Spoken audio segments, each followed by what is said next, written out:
Thank you.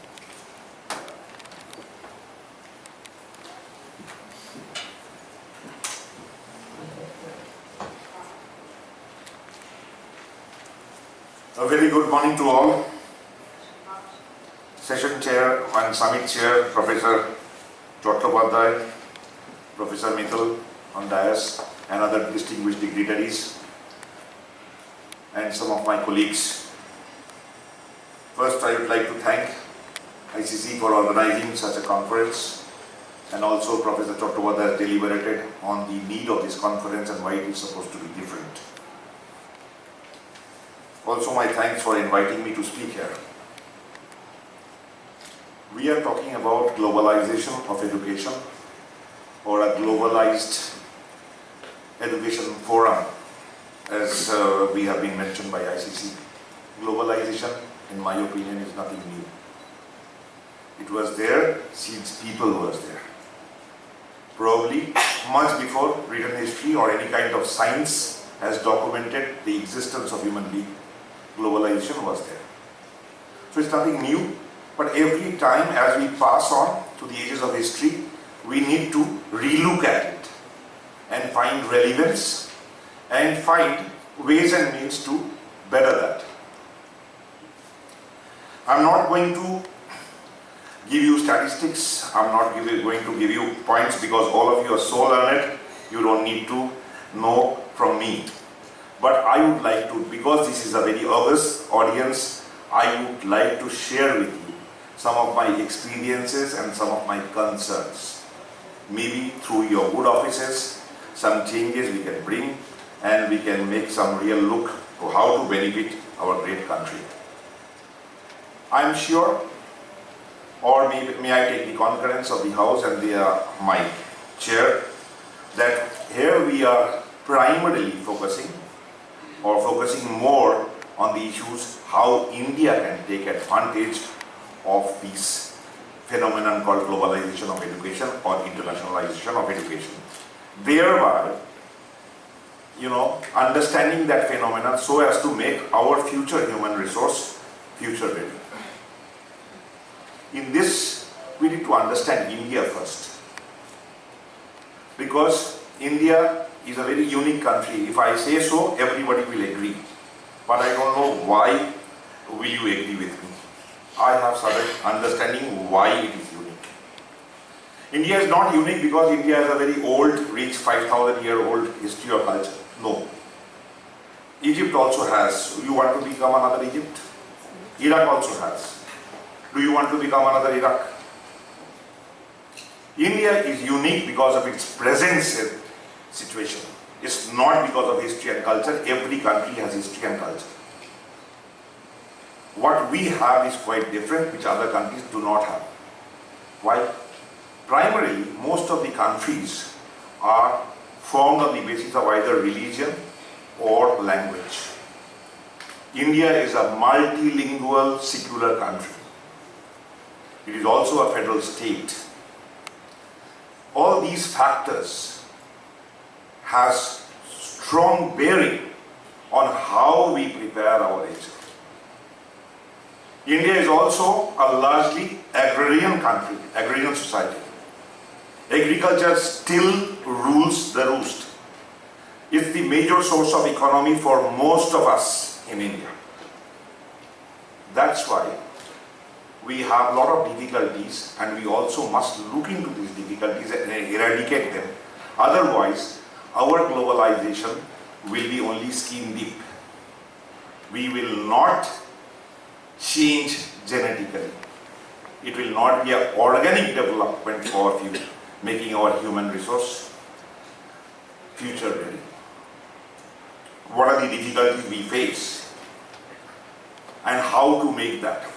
When I am talking about my plank is that we must not think of only preparing a few part of the population future ready. We have to make this 120 crore people future ready. So if that is what are the disadvantages that we have? First of all, we have to understand that India is a federal multilingual country. No top-down approach will work actually. no one single solution will work. If I have to tell Indian polity, describe Indian polity, what best comes to me is like that of a salad bowl, where a cucumber, an onion, a tomato, a carrot, a capsicum is there, and together they form a salad bowl. But each has its own distinguished color, which distinct color, each has its own taste, and one of us like carrot, one of us do not like onion, but it's all in that plate. So India is something like that. You have to understand that. How you treat an onion, you cannot treat the carrot. How you can treat the carrot, you cannot treat the capsicum. You must understand that there is no one single solution for every one of us. We are different, yet we are together, yes. And that is what it makes India. Now that top-down approach cannot work actually. We can speak about a lot of, pedagogical approaches. We can talk about syllabus or content approaches. We can talk about innovations and use of technology.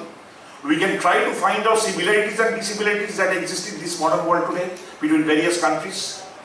But what we need to understand first is our difficulties and how we make them acceptable to many of us. Because one basic problem that we face, and I must share with you, I know all of you know that, we all know it, but we are not seriously working for it. That is the pain. The higher education, when we talk about, the language is English. But being in the federal structure and having education on the concurrent list, the primary education is left to the state governments mostly. And the higher education is mostly guided and controlled by the central government or Union of India. What happens? Every state is divided on the basis of language. We know reorganization of states on the linguistic factors. Now what happens is the primary education is in vernacular language. And the higher education, particularly professional higher education, is in English language. How many of us can migrate? A very few. A very few. People in the rural areas who study in vernacular schools, mostly done by the government schools. It's not one state. Every state has more or less the same status. Very few can migrate to higher professional education. So what are we talking about? Are we talking about the 13, 14, 15% which goes to university? And we are willing to continuously shred that 80, 85% people who doesn't go to university? We don't want them to be future ready. What will happen to them? So that is a very big question. Why I choose this platform to share this concern is because every one of us has some ability to make a change. In our own individual capacity and in our collective capacity, we can make a change. And I would like this August gathering, including ICC and Professor Chattopadhyay, to think on these issues, how to make these changes happen in India. Otherwise, it will not be a fruitful globalization, or we will not be really get the benefit of globalization for every one of us. Now coming back to the point of globalization, I'd like to share with you what I am doing individually to make this happen. First of all, I have identified that India, the language English is a bane and a boon both. I mean, what I'm saying, it's an advantage and disadvantage both. I've spoken about the disadvantage, but there is a lot of advantage also. Now, what is the advantage? There is a large non-English speaking world. By and large, because of our colonial background, we are aligned to the English speaking world. We feel that we can draw knowledge from them and learn from them and probably use them. This being an education platform, I would not like to delve into the social aspects of the English language, how good and bad it has been to us. But I find that there's a lot of employment available. We are trying to make people future ready. Future ready for what? For getting employment. So to develop our economy. There's a large potential for Indians to become teachers in English. Huge one. particularly in the non-English speaking countries. If collectively we can look into that, there is a huge potential to place Indian teachers in non-English speaking countries as in teachers for English. We also need to look at how Indian population, particularly those residing in the villages, can be used abroad not only by selling unskilled or semi-skilled labor. How to make them ready for selling skilled labor or highly skilled labor.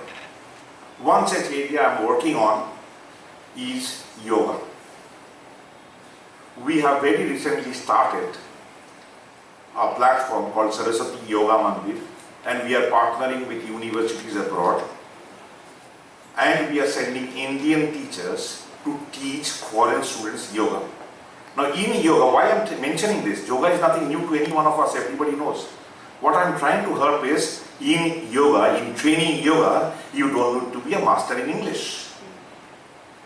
My village population with its vernacular background but solid knowledge of yoga can be a very good trainer.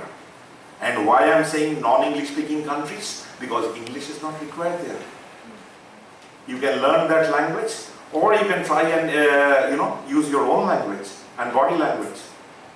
But a large part of the Indian population can be utilized for that purpose. So I would like the summit also to explore how to include all those people. Otherwise, we will not be actually getting the benefit of the numbers that we have. We have 100 players, but we are keeping 85 of them in the reserve, outside the field. We are not allowing them to play.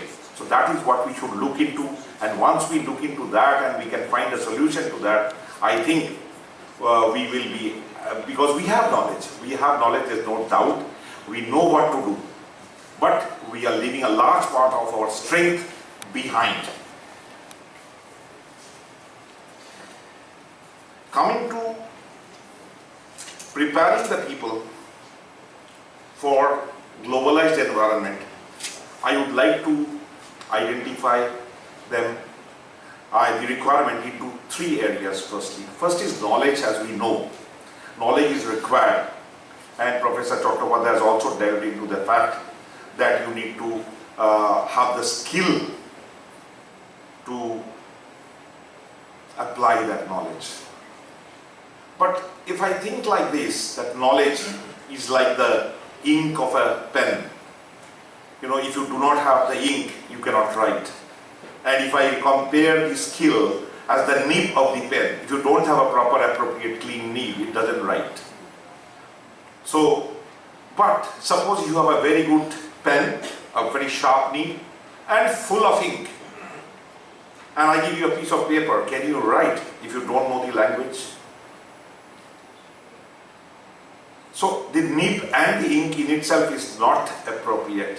In order to get into Anchara territory like future, what solid foundation we should have is that of our philosophy.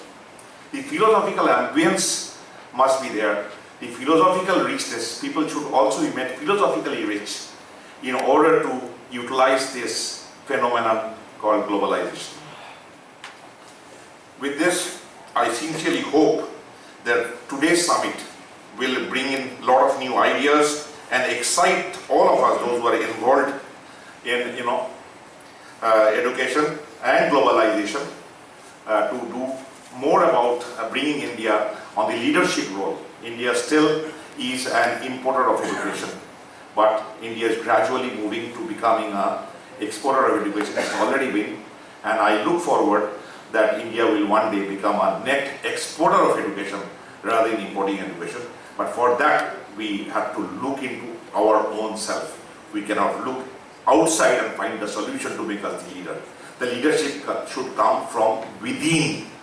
There is a lot of scope to teach our languages abroad. We can teach Bengali, we can teach Tamil, we can teach Gujarati, we can teach many other Indian languages. There are takers, only we are not, we don't need to only go with English. Thank you very much for giving me a patient hearing.